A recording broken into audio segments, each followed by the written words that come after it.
Hello, my name is Melissa and I'm one of the assistant curators here at the Wordsworth Trust, and I'm here today to answer some of your questions for Ask a Curator Day. I think one of the most important things to have, and it may not necessarily be a skill, but it's certainly a quality that I think curators need to have, and that's a love of things. So when you're a curator, you spend a lot of time with historical artifacts and wonderful objects, and you really have to love them, and I think that kind of hopefully comes naturally to a lot of curators or people who end up being curators. So that's the most important thing, but I think also curators today do so many different kinds of things within their day-to-day job. I mean, you've got to have research skills, you've got to be inquisitive and curious, you've got to be able to make meaningful connections between one thing and another. You have to also be lots of different things. You know, curators do a lot of public speaking. You've got to be a really good storyteller. You've got to be able to explain why this certain thing is important, or how it's meaningful today, or how lots of different things come together.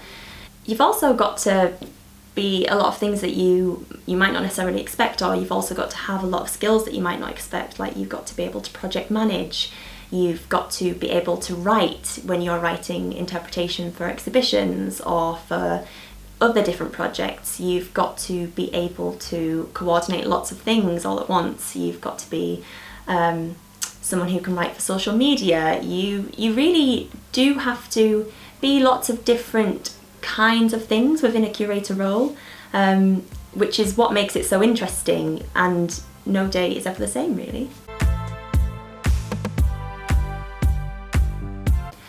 I didn't always want to work in a museum, although looking back I can't see how I could have ended up anywhere else, really. I always had an interest in Wordsworth's poetry. Like many people, I studied Wordsworth at school, particularly during the GCSE years. I studied lyrical ballads, and that for me was really when I started to get Wordsworth. And from there I went on to study English literature at university, and always found myself coming back to Wordsworth wherever I could. And it was when I was in my final year at uni I noticed that the Wordsworth Trust had a traineeship programme, which I know very well now, but at the time it was new to me. And I applied for that after I graduated, was accepted, and spent a year here as a volunteer trainee, basically. So I learned all of my curatorial skills that I have now on the job.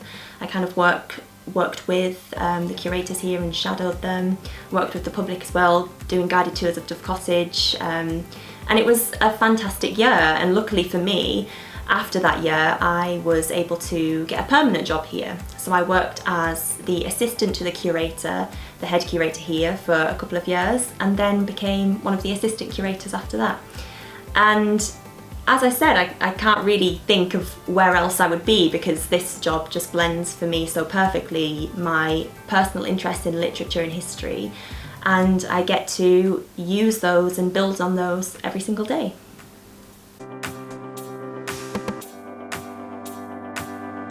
My day-to-day job varies hugely, and no day is ever the same, and I know a lot of people say that, but really in museums no day is ever the same, because there's always so much happening. It really is a job where you are spinning a lot of plates. There's a lot of different projects going on, some smaller things or some larger things that kind of cover a long period of time.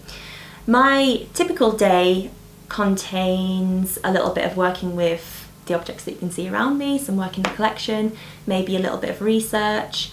Often it will include doing a bit of project planning, looking ahead at future exhibitions that we have, working with the different partners that we're going to be working with to put plans together.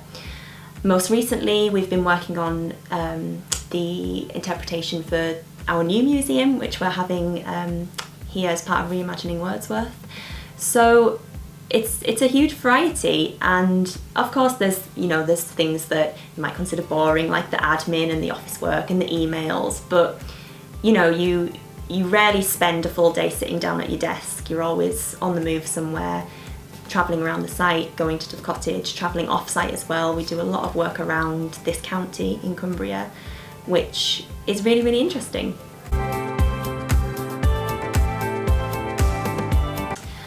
One of the things that I do here as part of my job, which people might not expect, is I create a lot of films for our YouTube channel, which you're watching right now. I started doing this just over a year ago. As part of my role, I want to kind of increase access to our collections and the stories that we can share using the collection, and I thought making films would be a way to do this. So I spend quite a bit of my time actually filming people or being in films myself. I then edit the films, put them online, and everything that goes along with it, and I actually really enjoy it. It's a really nice creative part of my role that hopefully brings enjoyment to a lot of people. There was, and the number one person I can think of is Dorothy Wordsworth, who was William Wordsworth's sister. She's most famous for writing her Grasmere Journal while living here at Dove Cottage, but she also wrote a few poems in her life, and to me they are some of the loveliest poems, or some of my favourite poems. The poem I can think of is Thoughts on My Sickbed by Dorothy, and this is a poem that she wrote in her later life when she was unwell and she was often bedbound, but she wrote this kind of beautiful poem about how her memory and her imagination enabled her to leave her room and go back out into the outdoors and to be one with nature again, which was very important to her. Well, we have quite a few strange things in the collection, but the first thing that comes to mind is we have a beautiful cabinet which belonged to the Southey family, which we call the Cabinet of Curiosities, and inside it are loads of kind of small collectible items from all around the world.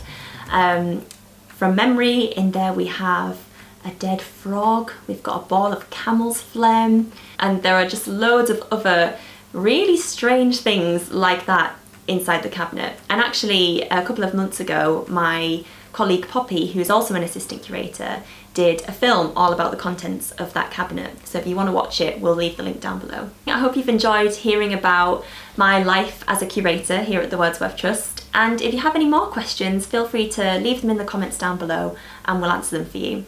Thank you very much. Bye for now.